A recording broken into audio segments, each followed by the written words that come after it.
Babar Azam number 1 हैं और हम खुश हैं। कप्तान बाबर आजम के साथ ये खातून कौन है, तफसीलात जानते हैं इस वीडियो में।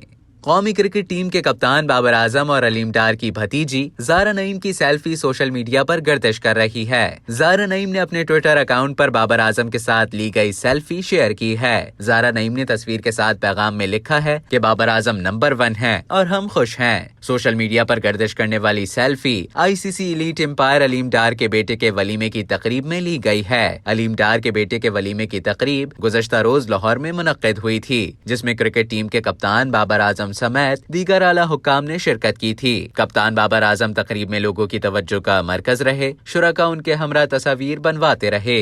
अब तक के लिए इतना ही। मजीद खबरों और न्यूज अपडेट्स के लिए डेली जंग के यूट्यूब चैनल को सब्सक्राइब करें और फेसबुक के पेज को लाइक करना ना भूलें।